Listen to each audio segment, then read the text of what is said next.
Olá, é com alegria que damos seguimento ao estudo cronológico da Revista Espírita de Allan Kardec.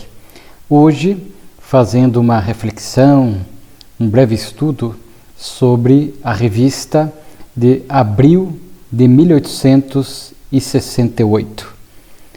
E aqui Kardec vai nos trazer 5 artigos, então eu sempre registro, abaixo da média, porque a média da revista, cada revista tinha em torno de 9, 10 artigos, às vezes mais, às vezes menos, mas sempre com assuntos importantes. Vemos que na doutrina espírita não importa a quantidade, mas sim a qualidade.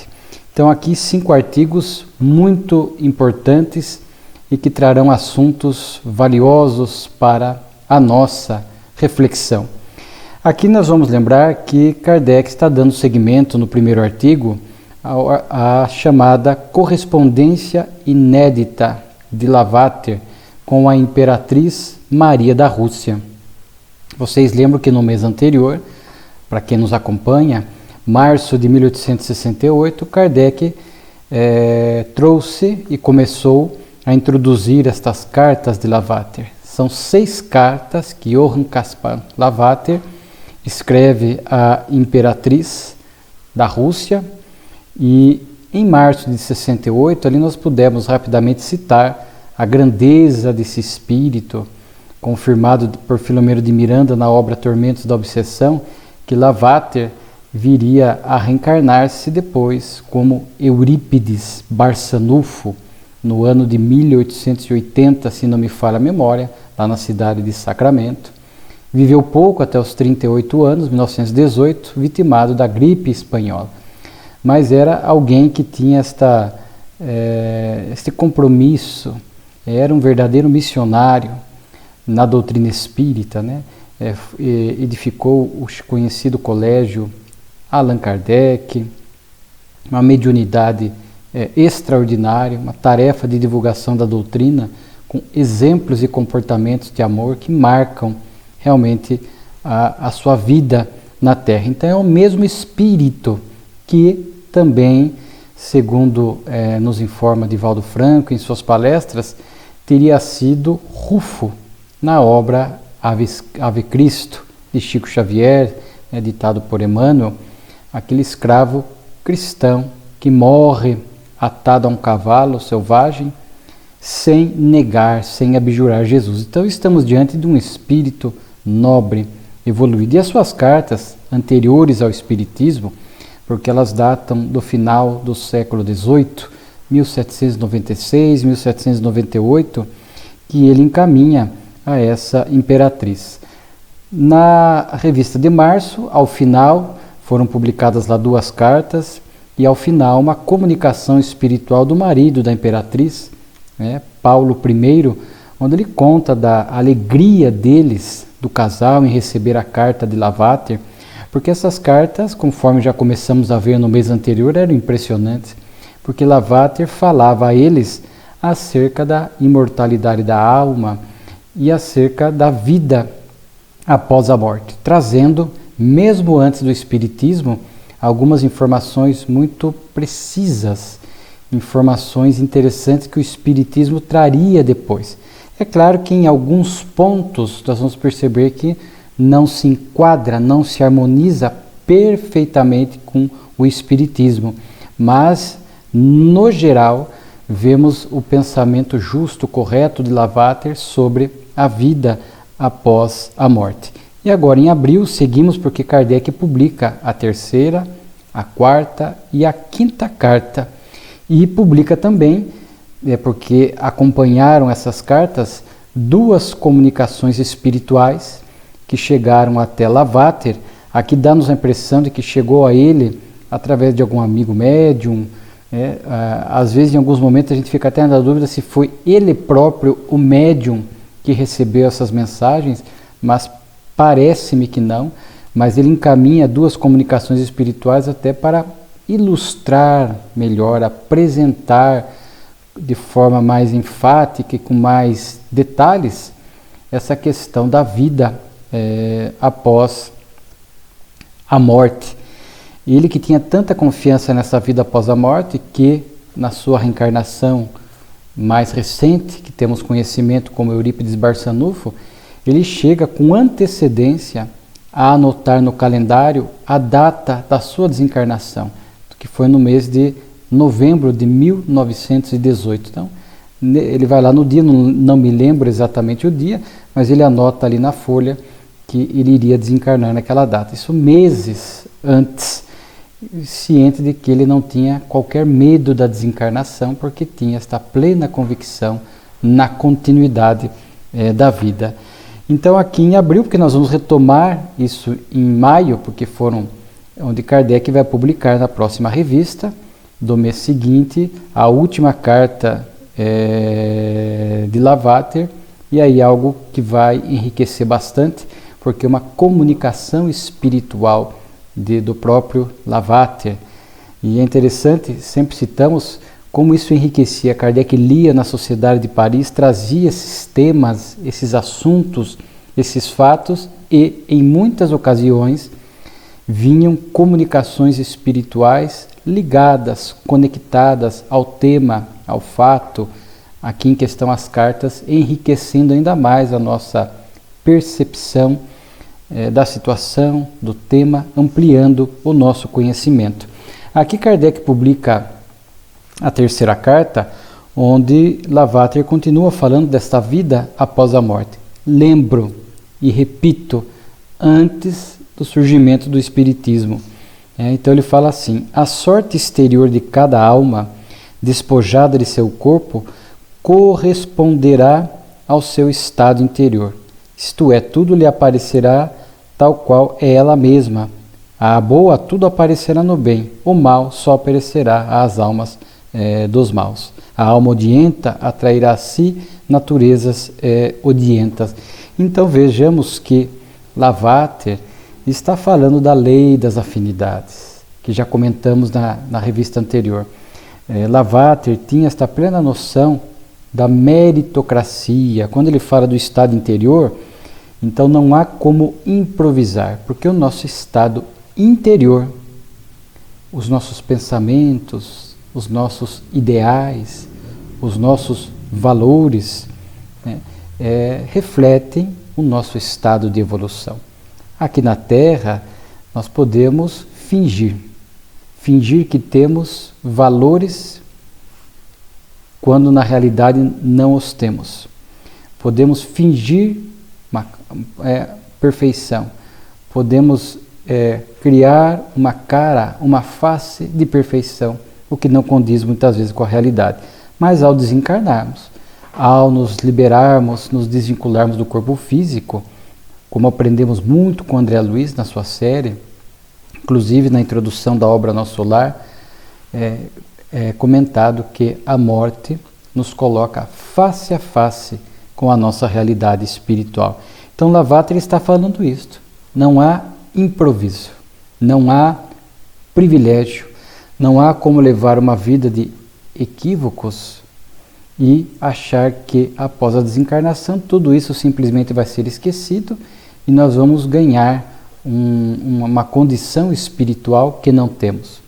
Nós não vamos ir para as regiões melhores do mundo espiritual se a nossa vida não é melhor do ponto de vista moral aqui na Terra. Então, Lavater está falando justamente deste estado íntimo, deste estado interior, deste estado real da alma, porque no nosso íntimo viceja, pulsa os nossos verdadeiros ideais.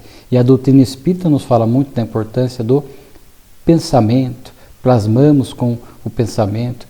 O nosso padrão mental revela o nosso verdadeiro status evolutivo. E lá, após a desencarnação, vamos nos agrupar, nos vincular a almas afins. Se é do mal, do ódio, da perversidade, almas afins. Os vícios, almas afins. Se é o bem, almas afins, em regiões próprias. Então Lavater está falando, chamando a atenção já para que durante a encarnação e em vários momentos da carta, porque aqui nós não estamos lendo integralmente as cartas, ele vai estimular na imperatriz, que pelo que se percebe já era um espírito nobre também, pelas virtudes que tinha. O próprio marido, na comunicação da revista anterior, fala disso. Ela já tinha esta preocupação que em vida tivesse atitudes nobres para que justamente pudesse depois colher os efeitos, né? A cada um será dado segundo as suas obras, como propõe Jesus, a lei de causa e efeito, a lei de mérito, né? Então veja aqui, aí ele chega, né? Em alguns momentos ele coloca algumas ideias pessoais que nós falamos, às vezes não se ajusta perfeitamente ao pensamento espírita, porque muitas vezes faltava a ele uma percepção melhor, o que o espiritismo traria, da lei divina do progresso. Num dado momento ele diz: o que ainda restar em mim de egoísmo, de amor próprio, de tibieza para o reino e os desígnios de Deus, será inteiramente engolido pelo sentimento de amor, se foi predominante em mim. Vamos lembrar que, conforme nós mencionamos, Lavater, em nenhum momento ele vai demonstrar alguma afinidade ou conhecimento da reencarnação. Nas cartas ele não cita isso, ele está falando da vida após a morte, né? Então, para ele, sem esta certeza, sem esse entendimento da reencarnação, ficava difícil aquilatar melhor a lei do progresso. Então, para ele, partindo do pressuposto que ele adotasse essa vida única terrestre, uma única vida na Terra, então ele entendia que se o espírito tinha uma soma grande, maior, de bem, de luz e de amor, isso seria suficiente para engolir, para apagar alguns resquícios, vestígios do mal que porventura nós tivéssemos. Agora é claro que à luz da reencarnação nós sabemos que isso não se dá, porque em nós há luz e trevas. Um espírito pode ter X virtudes, 4, 5, 6 virtudes, e pode ter 2, 3 defeitos morais, que o fato dele ter mais virtudes após a desencarnação não vai simplesmente suprimir, apagar os defeitos. O espírito vai, através da imortalidade e da reencarnação, gradativamente, pelo empenho pessoal, libertando-se, vencendo as más paixões, né, vencendo ainda as imperfeições morais que ele ainda traz. Então, não existe essa forma como ele apresenta do simplesmente apagar. É uma forma de ele interpretar à luz da unicidade da existência. Mas a partir da reencarnação a gente sabe que o espírito vai pouco a pouco vencendo ainda as suas más inclinações e os seus defeitos, né? Não há salto evolutivo. A morte não produz benfeitores. A morte não produz por si só virtudes que o espírito ainda não adquiriu. Nessa carta ele vai falar também, vai citar Jesus. Sabemos que Lavater era religioso, então ele vai enaltecer aqui a figura de Jesus, falando: quem amou mais invisivelmente do que Jesus? Né? Então ele fala deste amor de Jesus, né? É sob a forma de um jardineiro que apareceu a Maria no jardim, onde ela o procurava e onde já desesperava de o encontrar. Então ele fala aqui que muitas vezes esta primeira aparição do espírito no mundo espiritual muitas vezes se dá de forma irreconhecível, muitas vezes do desconhecido para o conhecido. E citando, por exemplo, este exemplo de Jesus, ele cita aquela passagem de Emaús, que Jesus acompanha 2 discípulos sem que estes o reconheçam. Então ele sempre fala isso, né? Ele aparece sempre a princípio irreconhecível na existência de cada um de seus adoradores, né? Então ele fala muitas vezes dessa primeira aparição no mundo espiritual, mas nós sabemos que isto não é uma regra. Aqui ele trouxe a excepcionalidade do que acontecera com Jesus, mas nós sabemos que muitas vezes o espírito vai conservar sim a sua forma humana da última reencarnação, e principalmente nos primeiros momentos do mundo espiritual ainda muitas vezes poderá permanecer com marcas, com cicatrizes, resquícios da doença que tinha.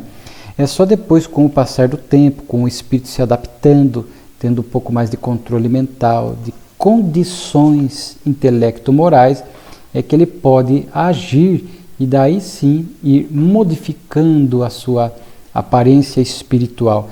Vemos nas obras espíritas espíritos que rejuvenescem,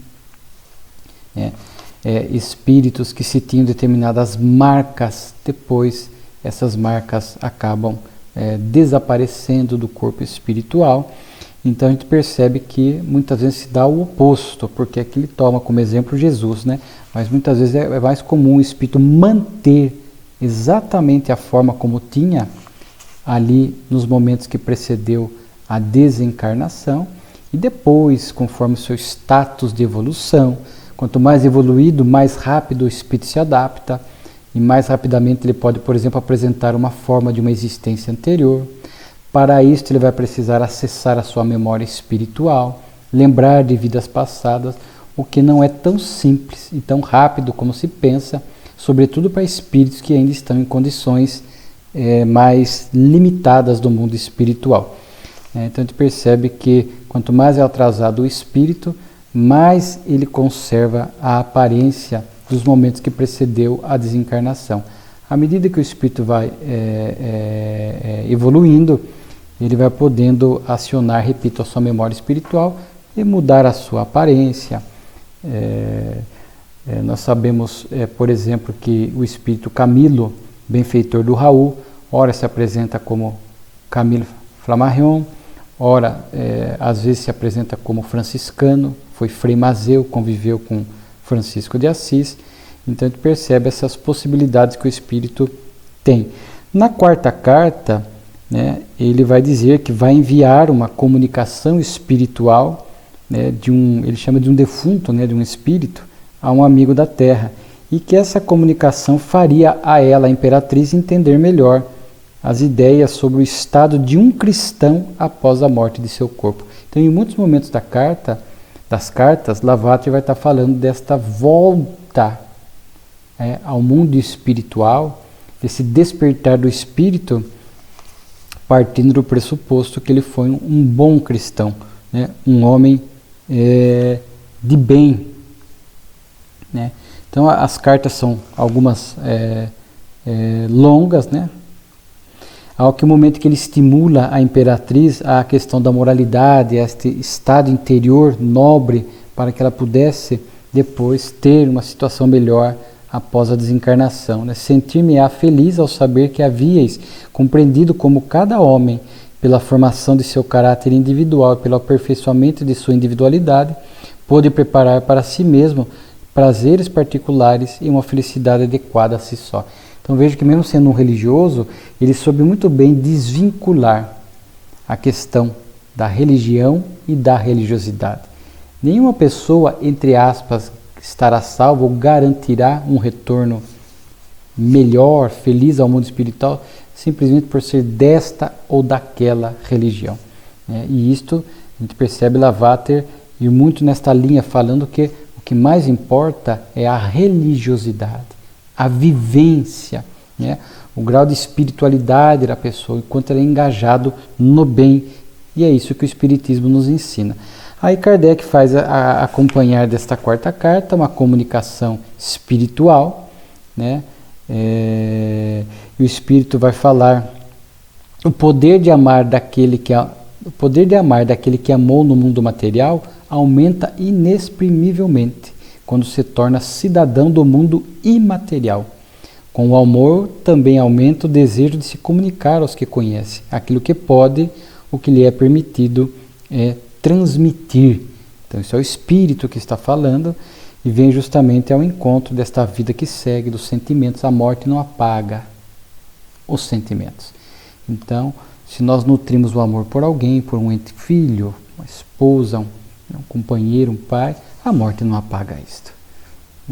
Continua com estes sentimentos e vai poder exprimi-lo, expressá-lo. E quanto melhor condição tiver o espírito, melhor e mais fácil ele poderá vir visitar os seus entes queridos para ajudar e não para atormentar ou afligir. Porque quando o espírito está em situação de sofrimento no mundo espiritual, ele acaba muitas vezes se aproximando dos familiares encarnados, gerando mais um estado de inquietude, de sofrimento, de lembranças amargas, do que propriamente de prestar ali um socorro. E é interessante que aqui ele fala dessa questão dos sentimentos, porque alguns que acreditam no céu e inferno como locais geográficos após a morte, falam que, porque como um pai e uma mãe poderiam ser felizes no céu, se o filho que eles amam, que às vezes optou por um caminho errado, por exemplo, está no inferno. E alguns dizem que os pais serão felizes no céu, porque esquecem-se dos filhos, né? E é uma visão de determinadas religiões, para que a pessoa pudesse desfrutar da felicidade eterna do céu. Mas a gente sabe que o próprio Espírito fala que esse sentimento continua, né? Então, como é que alguém poderia ser feliz num céu, sabendo que o filho está sofrendo no inferno? Então, céu e inferno são estados da alma, conforme propõe, são estado íntimo, como disse Lavater, né? E nos esforçando pelo bem, estamos construindo e vivenciando o nosso céu. Insistindo no caminho do erro, do equívoco, do mal, né? Nós estamos vivenciando um inferno íntimo, momentâneo, porque todos estamos destinados à plenitude e à perfeição. Mas aqui fala o quanto então os laços de família prosseguem, né? No sentido dos laços do sentimento. E isso está no Evangelho segundo o Espiritismo, e se adicionamos a reencarnação, os laços de família se fortalecem pela reencarnação, não se rompem, porque é muito comum vermos na literatura, às vezes o espírito mais nobre da família, às vezes uma mãe, um pai, um filho, no mundo espiritual vai socorrer os parentes que estão em situação difícil do lado de lá, voltam juntos numa reencarnação, às vezes o mais equilibrado aceita vir junto, às vezes novamente, para poder estimular aquele mais atrasado a seguir o caminho da retidão e do bem. Esses dias lemos uma daquelas pessoas que conviveu com o Chico, Adelino Silveira. Ele comenta que o Chico, no ano de 1997, se não me falha a memória, recebe a notícia de que a mãe, a Maria João de Deus, iria voltar à reencarnação com o pai, com o mesmo pai dele, né? E ela, quando toma conhecimento disso, porque ele queria voltar do Chico, que era um espírito mais atrasado se comparado com a mãe, aceitava voltar, mas desde que fosse com Maria João de Deus. E ela, em nome do amor, no espírito nobre, aceita voltar para cuidar, para amar, né, para educar aquele espírito. E ela lembra de Cidália, né, que foi aquela que cuidou do Chico com carinho, por pouco tempo, mas cuidou, né? O filme mostra a biografia do Chico. Ela foi madrasta, né? E uniu-se ao pai do Chico depois, em segundo casamento, se não me falha a memória, e pediu para que o pai do Chico trouxesse todos os filhos que estavam separados em vários lares da família, para que pudesse cuidar com carinho delas. E ela teve e isso a mãe do Chico valoriza e pede a ela que Cidália, lá no mundo espiritual, também retornasse e pudesse ser a primeira filha. O pai veio em 1997 e a mãe viria por volta do ano 2000 para isso. Então vemos aqui os laços de família, de sentimento, que prosseguem no mundo espiritual, né? E ganham mais vivacidade, mais amplitude, quando adicionamos aí a reencarnação. Depois aqui Kardec cita a quinta carta, mais curta, nada de expressivo. Lavater apenas vai acrescentar a imperatriz, que estava mandando mais uma outra carta que havia chegado do mundo invisível. Então ele fala, de novo, uma pequena carta chegada do mundo invisível. Então, às vezes fica essa dúvida se era por ele ou se era por um outro médium que esta carta chegava e ele dava publicidade, né? E aí é que é interessante que é uma carta de um espírito bem nobre, carta de um espírito bem aventurado, e ele diz assim: o espírito obtive autorização para o fazer. Os espíritos nada podem fazer sem uma permissão especial. Vencem a sua própria vontade somente na vontade do Pai. Então vejo que tudo acontece com vontade de Deus. Os espíritos não podem agir de forma ilimitada, como alguns pensam, né? Então mesmo os espíritos superiores, quando querem revelar algo, trazer uma informação nova, uma revelação, isto se dá com uma permissão divina. E aqui o Espírito fala que obteve, porque é uma comunicação longa, mas assim, é muito interessante porque esse Espírito na carta, ele vai mencionar um encontro que ele e um grupo de espíritos tiveram no mundo espiritual com Jesus. Então descreve o contato com esse Espírito, né? Ele diz assim, que ao perceber, né, uma felicidade inexprimível espalhou-se em nós, no grupo, no momento em que, virando-nos da direção de onde partia a voz, queríamos ajoelhar-nos, né, para adorar o interlocutor invisível. Né?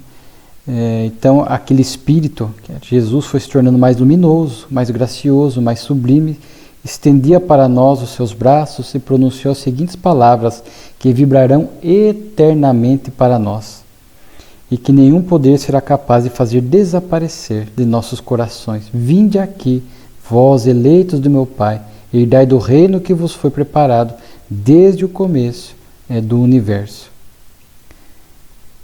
O Ser infinito tornou-se uno conosco e ao mesmo tempo nosso todo, nosso céu, nossa vida, no seu mais verdadeiro ressentimos, né, no sentido a imortalidade, isto é, uma superabundância de vida e de forças que levava o cunho da indestrutibilidade, né, indestrutibilidade. A vibração, a energia de Jesus, né, fez com que eles se sentissem revitalizados, né. Então, fala deste encontro, né, com Jesus.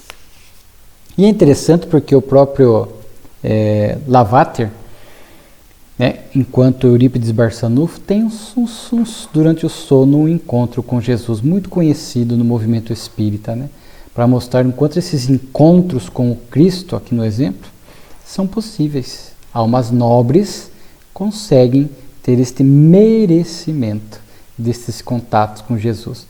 Eurípides tem, né, ele adormece, tem o êxtase, vai a uma região superior, vê Jesus chorando, e ele acreditava que era por aqueles que desprezavam, desconheciam as suas lições, o seu evangelho, e ele vai dizer a Eurípides, não, Eurípides, é por aqueles que conhecem as minhas palavras, os cristãos, e não vivem as lições no cotidiano.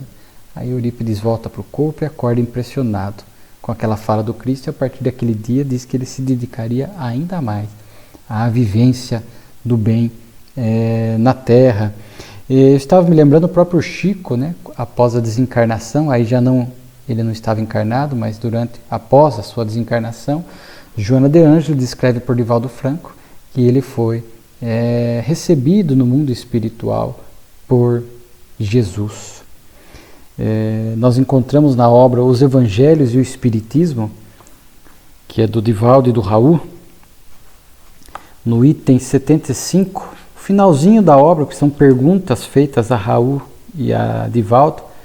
São duas obras nesse formato. A primeira é aquela Diretrizes de Segurança, onde ambos trabalhadores da doutrina que conhecemos, né, o movimento espírita conhece o trabalho desses dois, Raul Teixeira e Divaldo Franco, respondem questões da mediunidade. Depois eles formariam novamente a dupla para responder nesta obra questões do Evangelho. E o último item aqui que é perguntado a eles se eles já tiveram um encontro com Jesus. E Divaldo descreve um encontro, um contato real, direto, né, com Jesus, também durante um sono. E Jesus 3 vezes pergunta a ele, né, tu me amas? Sim, diz Divaldo. Então, perdoa a todos aqueles que te ofenderem. E novamente, tu me amas? Sim, perdoa aqueles que te ofendem. Tu me amas? Sim, amo de todo o meu coração. Perdoa aqueles que venham a te ofender. E aí o Divaldo diz que acorda e jamais esquece esta fala do Cristo, né? E que 10 anos depois ele sofreu uma grave perseguição moral e recordou-se do sonho e pôde perdoar as pessoas que se fizeram inimigas deles, nunca permitindo afligir-se além do normal. Então é um encontro com Jesus, né? Eu achei interessante abordar isso porque essa comunicação que Lavater, a segunda que ele encaminha aqui a Imperatriz, nos remete a isso, né? E o Raul também dá a sua resposta, mas achei interessante porque é uma resposta diferente. Dá-nos a impressão de não ter tido esse contato espiritual direto com Jesus. Mas ele diz assim, em termos objetivos, jamais. né? Mas ele diz que teve um encontro subjetivo com o Senhor, né?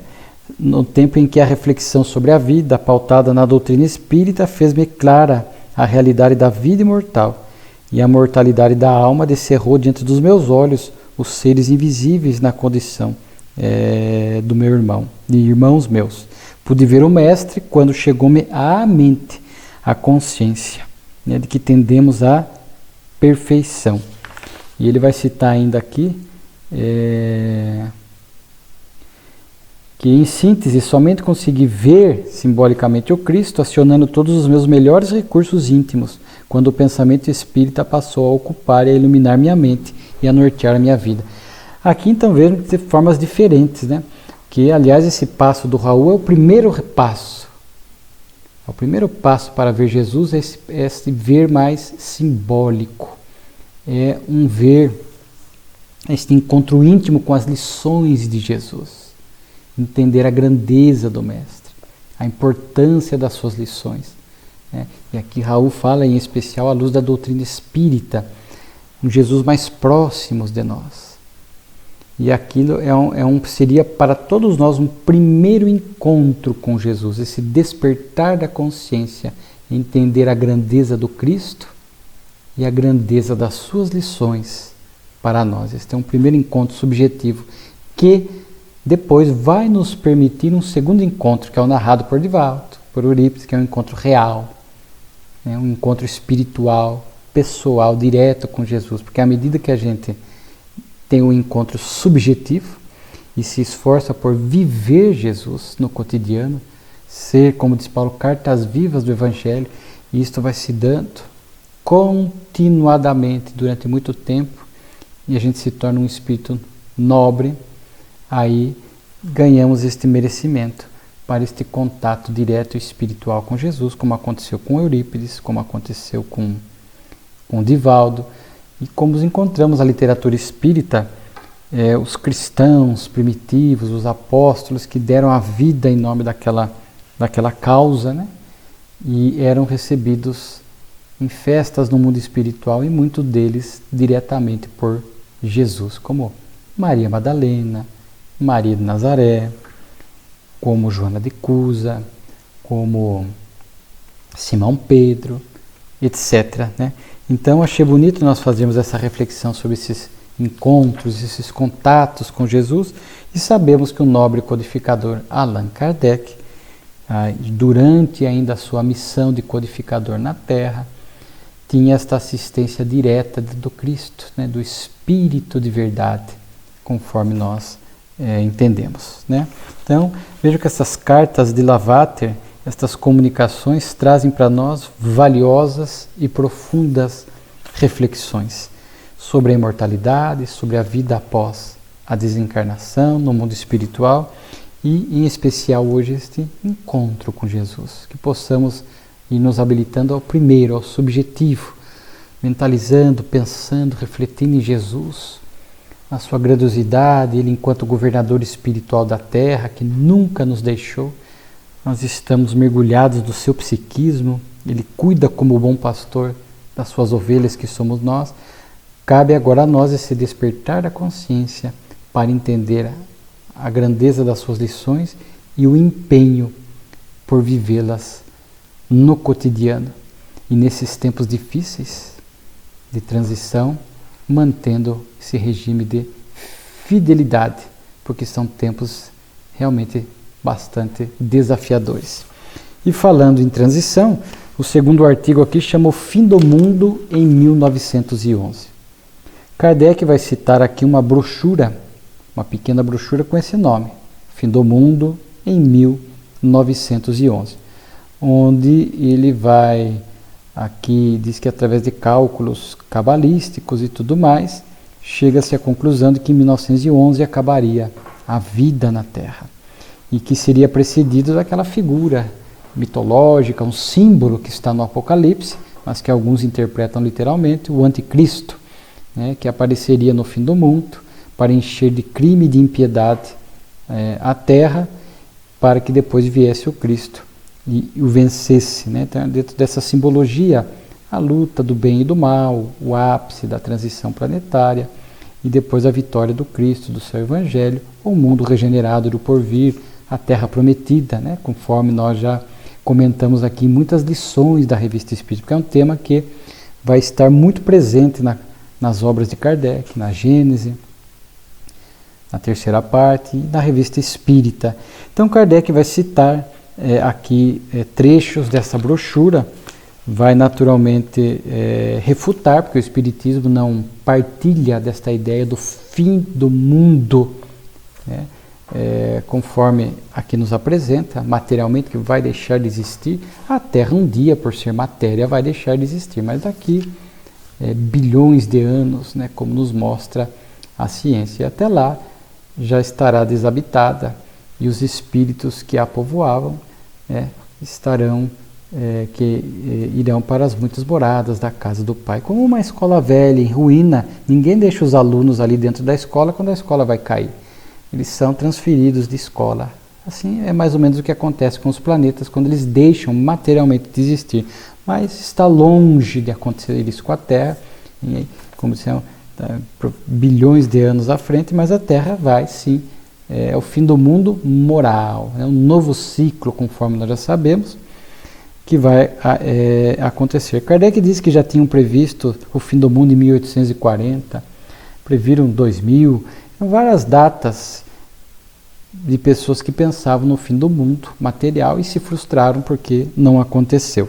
Então Kardec cita, né, este anticristo. Simbolicamente a gente pode entender este momento que nós estamos vivendo, o ápice da transição, esta luta entre o bem e o mal, como diz Kardec, esse choque de ideias e de valores que estamos vivendo, esta movimentação da espiritualidade inferior, tentando resistir a esta mudança.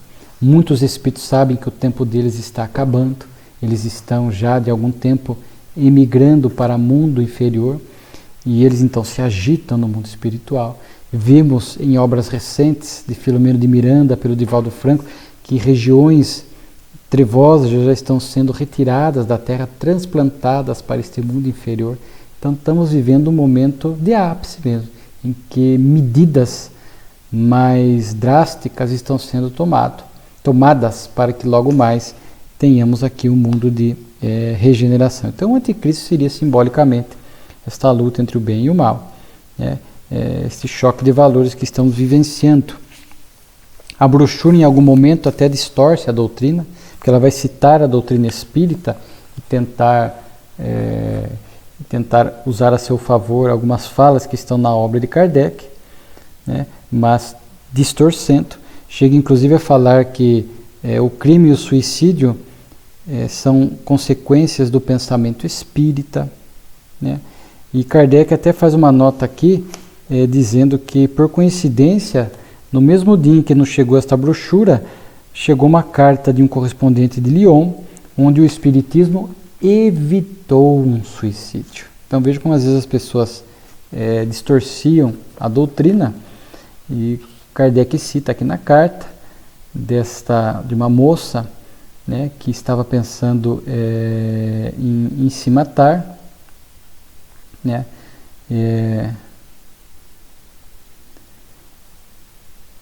por conta até tinha 29 anos, debilidade da minha constituição, etc., né?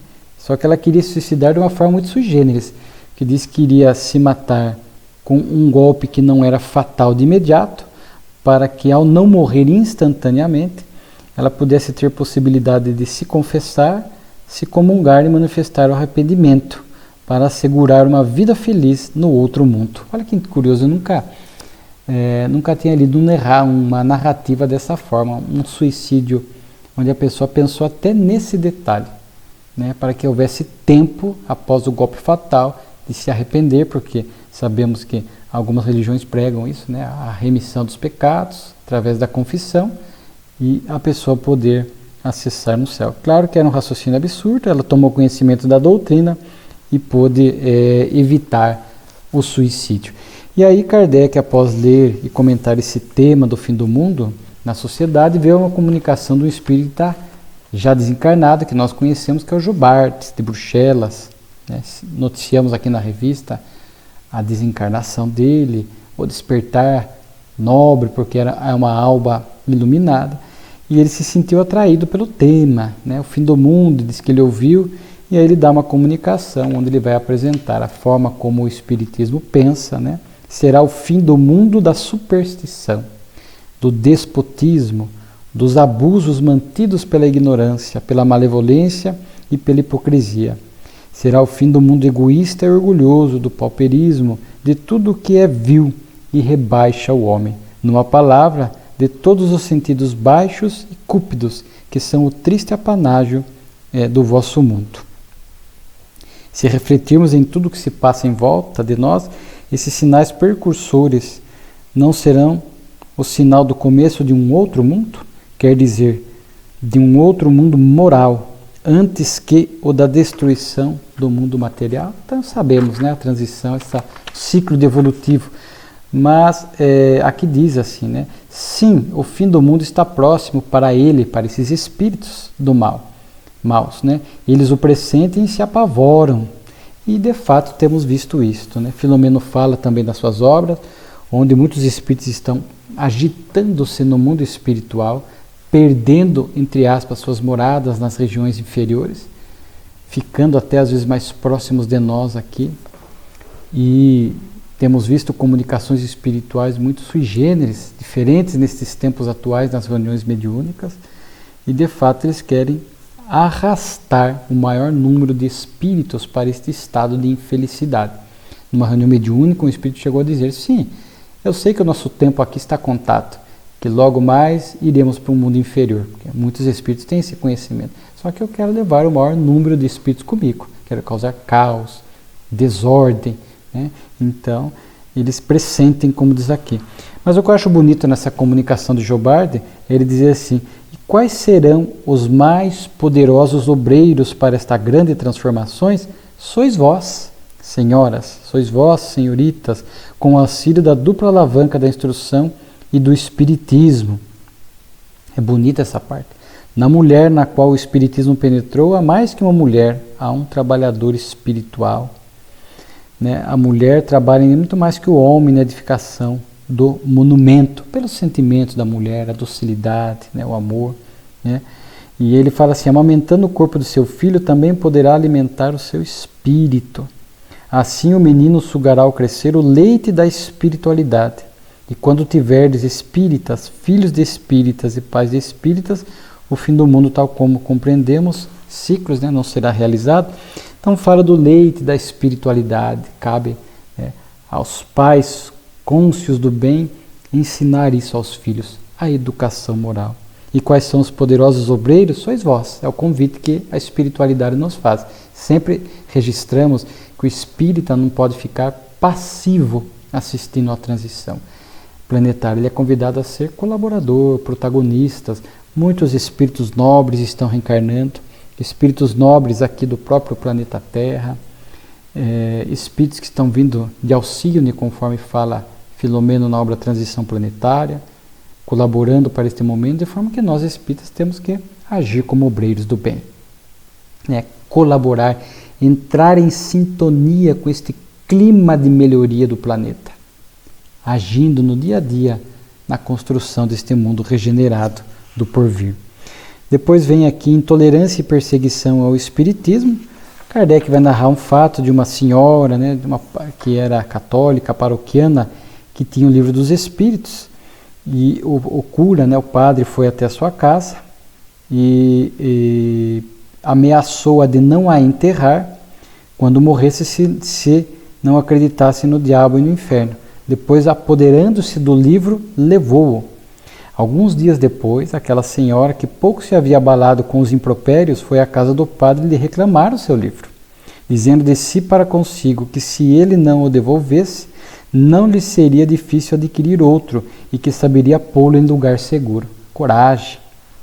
O livro lhe foi entregue, mas no estado que provava que uma santa cólera se havia descarregado sobre ele. Estava maculado de rasuras, de anotações, refutações, nas quais os espíritos eram tratados de mentirosos e demônios. A fé naquela senhora, longe de ficar abalada, foi mais do que fortificada. O sacerdote lhe apresentou vinagre, ela preferiu o mel e disse: perdoai-lhe, Senhor, porque ele não sabe o que fez. De que lado estava o verdadeiro cristianismo? Uma história que demonstra a coragem, né, dessa senhora naquela época, né, há 160 e poucos anos atrás. E a coragem dela realmente ir buscar o livro dos Espíritos, né? Realmente foi uma conduta isolada, né?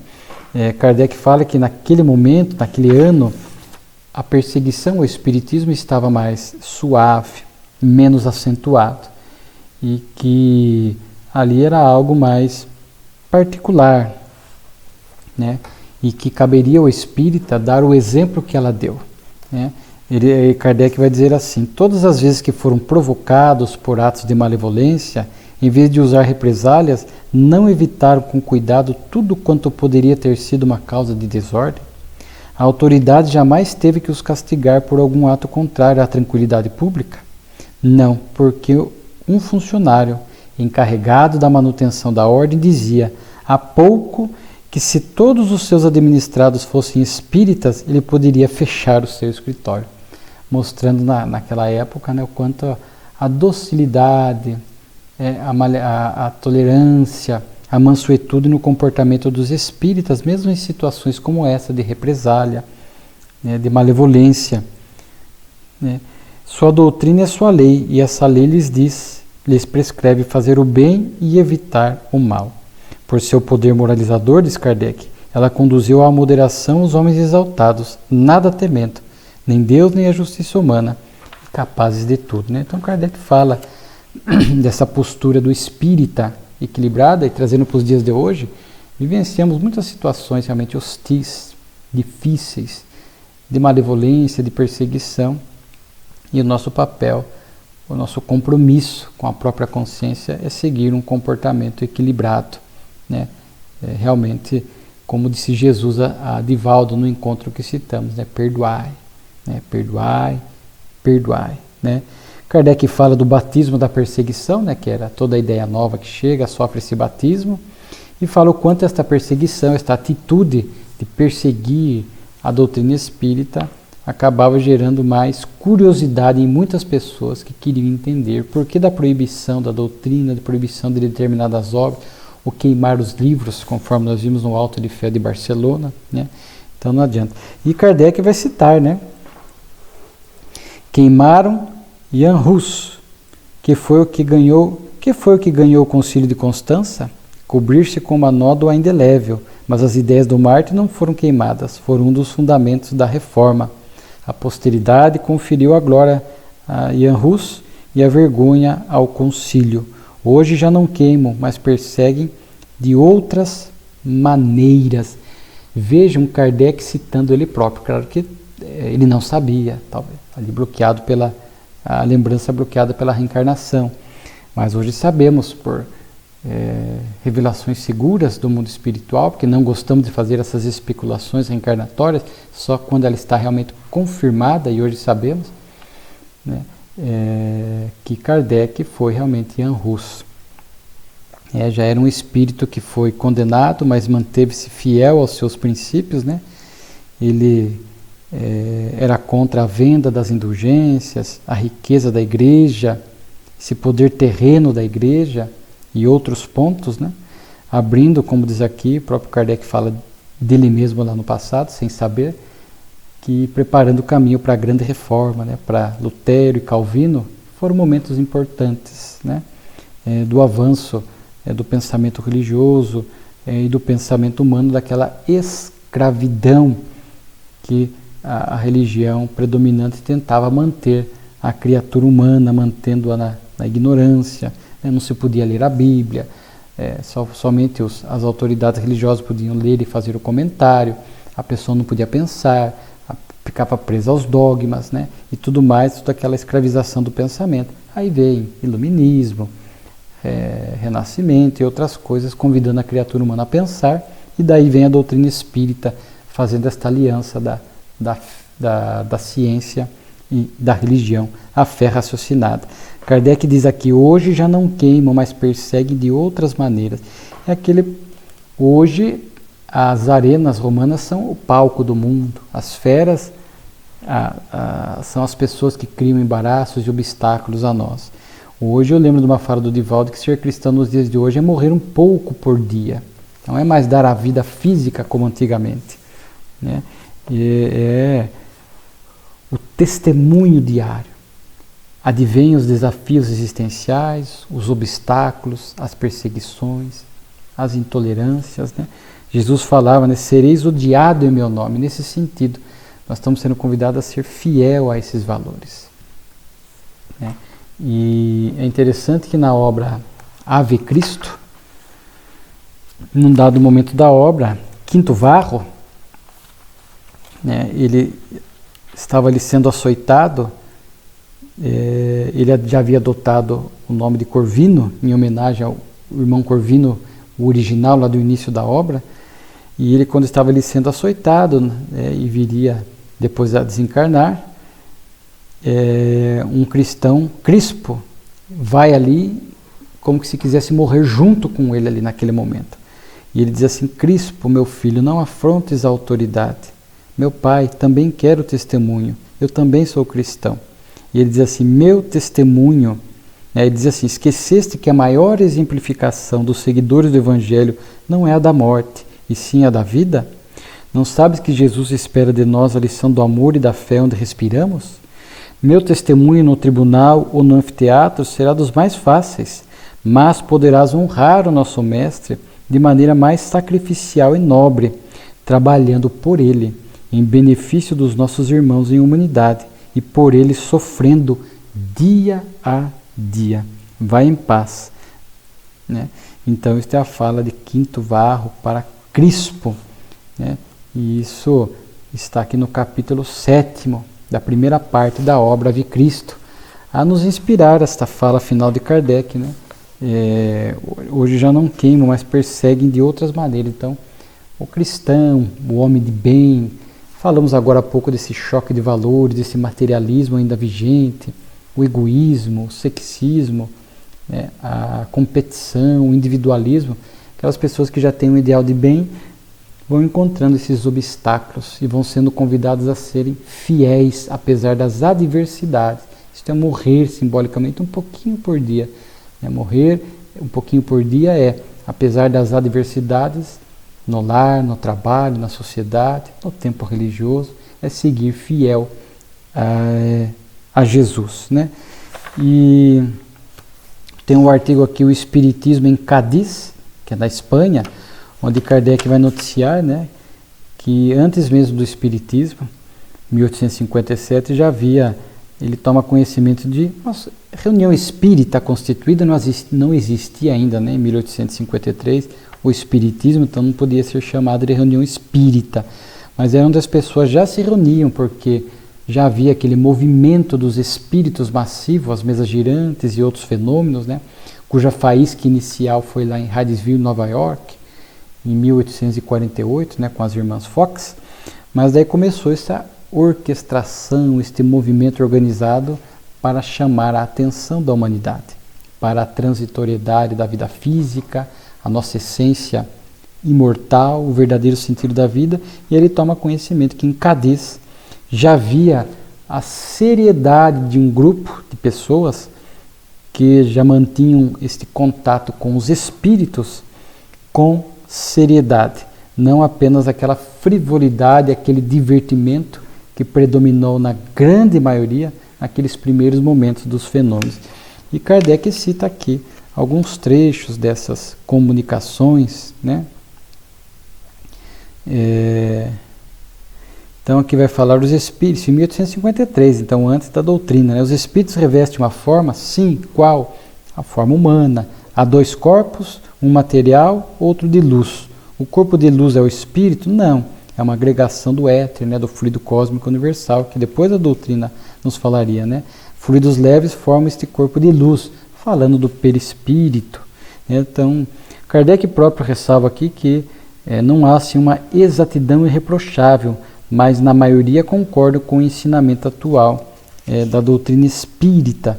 Fala da pluralidade dos mundos habitados, né, dos habitantes dos planetas, né, dos seres visíveis e invisíveis. Qual a verdadeira religião?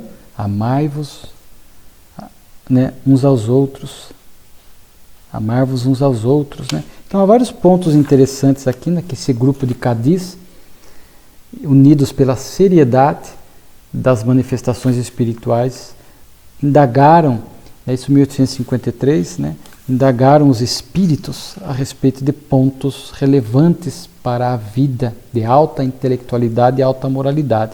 Então Kardec faz questão de divulgar isso, né? O que ali 853, 54 era aquele momento também que Kardec estava mantendo contato com as mesas girantes, as reuniões na casa da família da senhora Planamaison, depois o contato com Caroline Pelagie Podin, né? Interrogar os espíritos. Então foi quase que mais ou menos nesse momento, mas digno de registro esta precocidade do pessoal de Cádiz, já manter esses diálogos instrutivos e elevados. E a revista é encerrada com uma comunicação espiritual, mais uma daquelas que enaltecem as mulheres, instruções das mulheres, né? Aí o espírito que não se identifica vai falar: a instrução da mulher é uma das mais graves questões, né?